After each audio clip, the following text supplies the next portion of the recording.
Your first look at high school football scores and highlights. This is First Down Friday Night. Sponsored by Whataburger, Dryer Vent Squad, your Community Health Mart Pharmacy, and B2EDI. Now your hosts, Mo Carter, Nick Kuzma, and Simon Williams. All right, everybody, welcome in. The temperature's outside, just getting a little bit cooler out there, Mo, but I got to say, with the region play very much here, things are getting a little hotter on the gridiron. Absolutely. Of course, that's Nick Kuzma. I'm Mo Carter, and I felt like we were getting a taste of that real football weather this week. I would definitely agree. I mean, I would say maybe a little jacket would have been nice for the first time this year. Well, I almost brought the jacket on the set, but I decided to go ahead and hold off on it just a tad bit longer, man. But, it's sitting in the chair right now. Yeah. But I did take it out on the field tonight. Okay, all right. A little soft, but okay. That's all good. Yes, sir. It's all good. Speaking of the field, how about the Austin Black Bears? Well, they're the leaders of the pack in our local 7A region with a 3-8 mark. And then right after that, there are 4 teams in a tie for second place. Sparkman is one of those teams. They were taking on James Clemens on tonight. LaRon White and company welcoming James Clemens to Harvest. Gio Lopez going up top to Ty Doty. He comes down with a nice grab deep inside of Sparkman territory. Then it's the South Alabama commit around the left side. He goes and scores, and next thing you know, James Clemens on top. 7-3. Coach LaRon White not pleased with that. Still in the first, Josh Ward, he takes the snap. He's looking for a man. He can't find no one. Can't find no one. So, Nick, you know what you got to do. You got to get rid of the ball, right? Well, don't get rid of it in the version of a fumble. Oh, he literally gave it away. He did. Nathan Jennings coming up with the recovery. The Jets have the ball at midfield, and they know what to do with it. How about this? Gio Lopez. That's a bomb. Exactly. Throwing it down the field to Logan Edgar. The Jets have it first and goal. So that would set up this. As Lopez handed it off up the middle to his man, and number 6 gets in for 6, and all of a sudden it is a 14-3 game. So Sparkman, they've got to do something, Nick. They really, really have to do something. And eventually they would. Ward going to the back of the end zone, just throw it up. Carmelo Montgomery. When a guy's like 6'4", you got to throw it up. It's going up like Melo. Exactly. So Sparkman cuts the lead down to 14-10. But let's check out your final score from Harvest, as James Clemens added a field goal to this right now. So James Clemens, the final score tonight was actually 41-17. So James Clemens rolls into Harvest and picks up a big victory. So next for the James Clemens Jets, they will take on Austin in a big game, while Sparkman will take on Bob Jones. All right, boys and girls, another team that was 2-1 in region play heading into this week was Huntsville. They traveled to Albertville last night to take on the Aggies. After a slow start by both teams, the Panthers defense tightens up. Aggies facing 3rd and 4. Hayden Howard flushed out that pocket. He tries to pick up the first down. He's taken down by Malik Woods. And actually, I'm jumping ahead of myself right here, as Malik Woods will take him down once again right there. So there it is. After a sharp punt, Jax McClung starts to get the tempo going. He finds Amari Jabbar over the middle, first down yard. Incremental plays. Sometimes that's all you need. Absolutely, man. A few plays later, McClung finds the receiver in the back of the end zone. Touchdown, Panthers. He did. Wow. Unfortunately, there was a penalty on the play. Oh, don't tell me that. Yeah, man. So eventually, a 49-yard field goal by Sims Bowman has to go up, and it is good. Huntsville, they go up 3-0 in the first. Let's go to the second quarter. Aggies, they still can't find any momentum. They are forced to punt, and God, this punt is not good. It is shanked and literally goes off the back of one of his defenders, so Huntsville's got great field position. So with that, Ryan Hensley running all over the field. He goes to the left, he cuts it back to the right, and he's into the end zone. Like a sprinter. And he does look like a sprinter right there. Usain Bolt style. Panthers up 10-0 in the second. Let's check out your final score from this one, as it was all about Huntsville. The Panthers, they improved to 3-1 on the season with a 34-17 victory. Next week, the Panthers will take on Florence, while Albertville will take on Grissom. That game moved for the rain that never came, though, I guess. Anyway, the remaining 2 teams that also occupy that tie in the region are Bob Jones and Florence. And tonight, the Falcons and Patriots squared off in Madison, with the winner grabbing a share of second place. Let's go to the highlights. First half, it was the Falcons. 2 minutes into the first quarter, Leo Glover is going to go with the keeper. Of course, we got to have some handshakes first, and now here comes that quarterback. He's going to go in zone to the house. Falcons on the board. Touchdown, Florence. we'll see what's going to happen here, because about 2 minutes late, for a little bit later, we have defensive action as Rashawn Hardy with the keeper would try to get upfield before he's brought down by Javarius Abernathy for no gain on the play. Here we go, Hardy again, scrambling, look for a receiver, decides to keep it. He's going to be forced out of bounds, and they're going to now have to punt the football. Why didn't he dive for the pylon? I don't know why he didn't. Well, he should have, because Leo Glover is showing off that arm here. Perfect pass to Look at that grab, number man. 0. Heck of a grab all around. And Florence is the one who wins this one by 3, 38-35 over Bob Jones. Going to have to question diving for pylons and stuff like that after this one, because all those yards I think really mattered. Huntsville going to go to Florence next week. Bob Jones is going to go up to Harvest to play Sparkman. All right. And now we are going to keep on going here as Lee played Fort Payne in this evening. 7A from Class 7A to 6A. And the Wildcats are going to come out strong as Caden DuBois races 54 yards to the crib for a Fort Payne touchdown. They leave it 7-0 Mo. I think that sort of set the tone for what came the rest of the night as Fort Payne working on the ground here, ground and pound all the way. Bennett blanks up the gut for the score, 14-0, and later Wildcats pull out the Fort Payne special, we're going to call it, as the pitch to Dax Varnador. He throws it back to Jake Barnes. Barnes walks it in for the touchdown, looking sort of like my man Nick Foles out there. And later, Barnes, he's going to hook up with Marcus Ledford for the passing score. That's 28-0 the score at that point. And Fort Payne wins it big, 56-12. Next week, Buckhorn going to Lee. Hazel Green, they're the ones going to Fort Payne. Should be a big game between Hazel Green and Fort Payne, I'll tell you that. All right, boys and girls, of course, the Fox 54 Sports Team. We're on social media, so you can follow yours truly at Mo Carter Fox 54. Follow my main guy, Nick Kuzma, at Nick P. Kuzma. Woo. And also follow Simon Williams, Simon H.S. Williams. We're all on Twitter. Send us a tweet. You got about 24 minutes to actually hit us up, and we may read it out loud on air. I promise if you tweet at me, I will read it, 100%. All right, more action on the way of this First Down Friday night, including Scottsboro versus Guntersville. Keep it locked.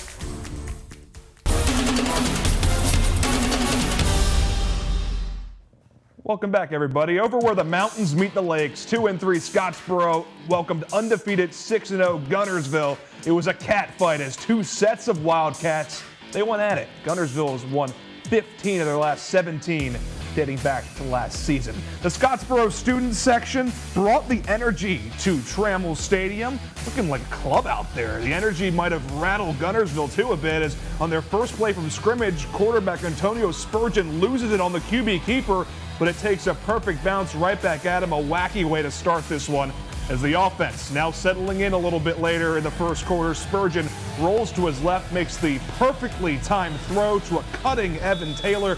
First down and a trip to the red zone. A few penalties back things up a bit, but a few plays later on fourth down, Spurgeon, he's going to try and go deep again.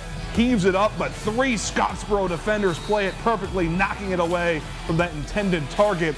This proved to be a huge stop, as it was as close as Guntersville would get to the end zone all half. In the second quarter, Scottsboro driving. Jake Jones gets some lead blocks. Touchdown, Scottsboro, and they weren't done yet. As next drive, it's 2nd and 5 for Scottsboro, and Jones going to buy some time. He's going to take off for a first down and more. Scottsboro with 1st and goal to go, and both coaches want timeouts to strategize with a second left. As Scottsboro, they're going to elect to bring in the field goal unit. Mo, you know I like kickers, and it's going to be Cole Ruscioli. He's going to knock it in as the buzzer sounds. Does he have the golden toe? I think he might have the golden toe. I think he needs some special shoes for that one. It's up and good, and let's take a look at your final score, my friends, as Scottsboro holds on to the lead. That field goal's big, Mo. You know why? The final 17-14. How about that? A 3-point game. The loss dropped Guntersville to 6-1 heading into their bye week. Scottsboro will face Sardis next week at home. Over to you, Mo. Okay, Check that. It's actually staying with me, as we're going to go to Limestone County, where the Tanner Rattlers hosted Hatton this evening. Battle of 2A Region 8 foes. Hatton already up 28-0, does that kick. It was Carson Reed on the recovery. Hornets back in business. They're going to go through the air as Briley Kirby drops back, heaves it up. Kyle Hampton got the separation he needs it, hauls it in for the touchdown. 2-point conversion attempt was no good, and it's 34-0 Hatton in the second quarter. So getting late early for Tanner, and their ensuing offensive series won't help that fact as the Rattlers toss the ball to Jarek Thompson, brought down by basically one hand for Braden Stafford. Tanner left a punt, but the Rattlers puncture that offensive line, sack the quarterback. A look at your final score as Hatton still goes into the locker room up 34-0, and the Hornets deliver a lethal sting. A little wordplay for you, my friend Mo Carter.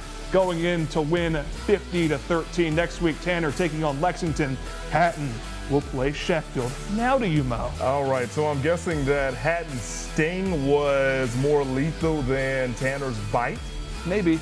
Okay. More venomous, at least. Yeah, there we go. All right, after dropping their first 2 games of the season, the Ardmore Tigers have reeled off 3 wins in a row, and that has Coach Jonathan Snyder's team only a half game behind Russellville for first place in 5A Region 8. Tonight, the Tigers welcome in Fairview to the area that's very, very close to the state line. Now, early on, let's check this out. Jamison Gobble, he will receive the kick, and he will actually right off the bat. We sure do. But look, he bounces outside, and he picks up a few blocks, and next thing you know, he picks up a 36-yard gain. Not bad for the opening kickoff return. First play for scrimmage, Elijah Frost. He will break it out left, and guess what? He scampers untouched 49 yards for a score. So technically, 2 plays from scrimmage, and they've already scored a touchdown. The Aggies on top, 7-0. Now, Ardmore, they start off well. Also, check this out now. With a 16-yard run coming up by Thomas Colston right here. They will keep it on the ground. That is Ardmore, and Justin Coverdale, picking up some yardage. But after that, we love had a lot of methodical drives. Yeah, we had a lot of penalties, and then we'll have an incomplete pass coming up right here. Unfortunately, things were not going in the favor of Ardmore, and then we've got a bad snap on the punt. Punter running for his life right there. All of a sudden, Fairview has tremendous field position. So hopefully they can take advantage of it, right? And they do. Right up the gut, Elijah Frost once again for a touchdown. 14-0 at that point over Ardmore. Let's check out your final score from the state line, and it's all about Fairview. They go on to win by a final 42-12 tonight. Ardmore will take on West Point on next week. Now, we were talking about Russellville. Check out what they did tonight. Russellville cruises to a 58-0 victory over Brewer this evening. Was it close? Right, exactly. Look like they were eating their Wheaties tonight. Russellville, they've got a bye next week, while Brewer will take on that Fairview squad we just saw. All right, well, each week, Pro Football Hall of Famer and Aliceville native Walter Jones and his B2 EDI brand, the best to ever do it, recognize an area high school football player as their offensive lineman of the week. The B2 EDI brand's all about succeeding on and off the field, and this week they awarded Huntsville High's Alex Gray. In a surprise ceremony before practice, Gray received his nomination and got the chance to FaceTime with Jones himself. Gray said the award means a lot to him personally as well as to his whole offensive line unit. It means a lot, so especially for, it's not just reflective of me, it's reflective of all 5 of us, so it means a lot. So the coach has been saying for a long time, how you do anything is how you do everything. So if you slack off in the classroom, you'll slack off out here. So really been focusing on that, like every aspect of everything that we do, whether it be volunteering, school, out here, just giving it your all and really trying to accomplish what you want to accomplish. Gray won the award for his play and his team's big win over Bob Jones last week, as well as his high marks in school. Gray has a 4.1 GPA and wants to play football at the next level. And we are now going to send it to Simon. My man, what do we got up next? Hey guys, we got awesome matchups west of the valley. We'll have all that, recaps and highlights on Fox 54.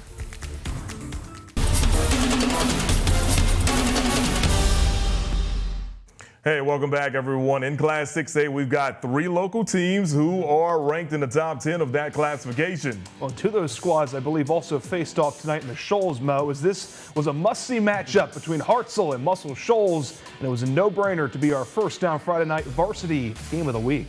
Absolutely. Simon Williams making his way out to the shows for this huge and extremely important matchup between the Tigers and Trojans. He joins us live with more from that area. Simon, what's up? Hey, so 23 games last night featured double-digit margins. We had 7 games last night that had the loser with 0 points scored. So we had a lot of blowouts last night. Tonight, it was all about the close game. Let's roll on West Morgan and Deschler.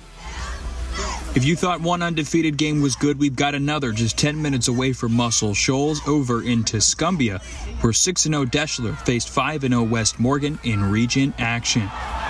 Defenses had to be on high alert in this one, but not just because of each team's worthy offense. There were 3 first-half fumbles.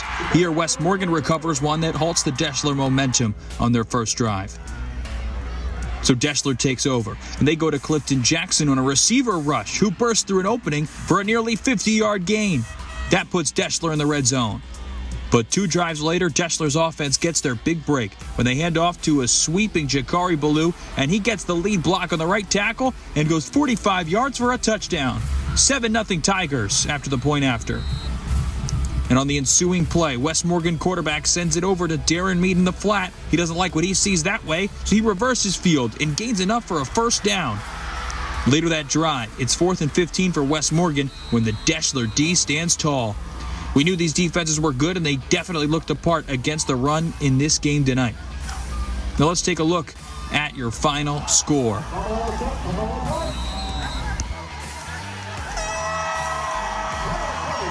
Now to the big game. Undefeated Muscle Shoals hosting undefeated Hartselle. First quarter, Trojans up 3-0 until Jack Smith throws a slant to Eli Tidwell. He breaks it for 58 yards. Touchdown, 7-3 Hartselle. Now the Tiger defense came to play. Trojans QB Cole Woods is stuffed by the Tigers defense for a huge loss. Later, Muscle Shoals would rely on the leg of Trey Stoddard. He would boot it in for 3 field goals. Trojans up 9-7 at that point. Later, it's 16-7 Trojans. Hartselle responds with a Rye Fletcher 58-yard touchdown. Muscle Shoals led 16-14 at the break. Late in the fourth quarter, Jack Smith punches it in from 7. Tigers convert a 2-pointer.